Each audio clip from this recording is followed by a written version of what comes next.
if Saturday is God's Sabbath day, then why do Christians all over the world go to church on Sunday? Well, boy, that's really a good question, because there's nothing to validate the keeping of Sunday in the Bible.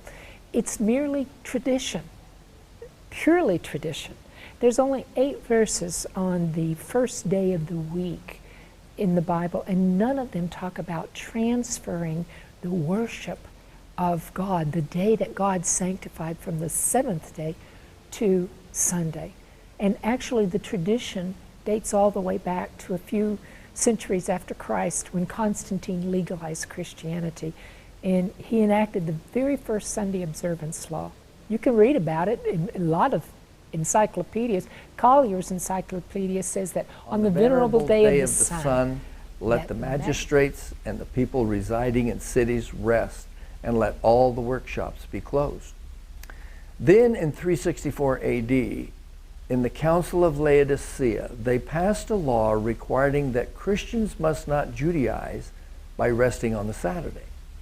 The religious leaders, led by Bishop Eusebius, stated, "All things whatsoever that it was duty to do on the Sabbath, these we have transferred to the Lord's Day, which was a name they gave to Sunday." In 70 AD, Roman armies conquered Jerusalem and burned the temple to the ground. At that time, it became very unpopular throughout the Roman Empire to be like the Jews in any way. And Christian churches had recently been established throughout the empire, especially in the city of Rome. And so because of this war against the Jews, it became very unpopular to be like the Jews in any way, and the Bible Sabbath looked Jewish because the Jews kept it as well. And so tremendous pressure was exerted upon the early Christian churches, especially in Rome, to move away from the Bible Sabbath.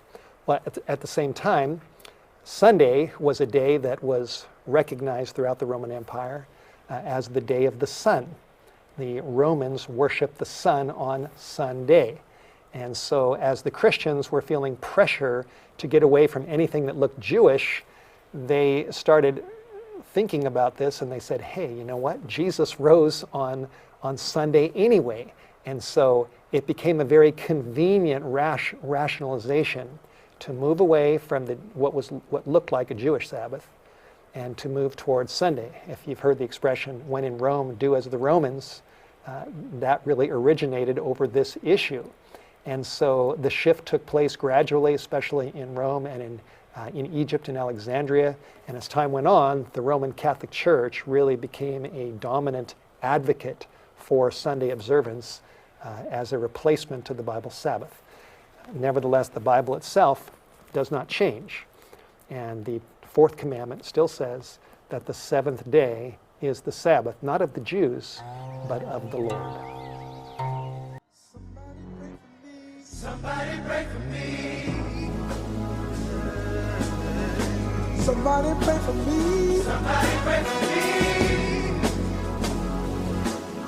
Somebody pray for me. Somebody pray for me. Ooh. Somebody pray for me. Somebody pray for me. Come on, have you ever needed somebody to just step in for you? Somebody pray for me. Somebody pray for me. You couldn't get to God for yourself. Somebody pray for me. Somebody pray for me. You was at your last end. Somebody pray for me. Somebody pray for me. Hey, you came to the church. You came to the elders. Somebody pray for me. Somebody pray for me. Somebody pray for me. Everybody, hands on. I need prayer, not judgment. We need a chance.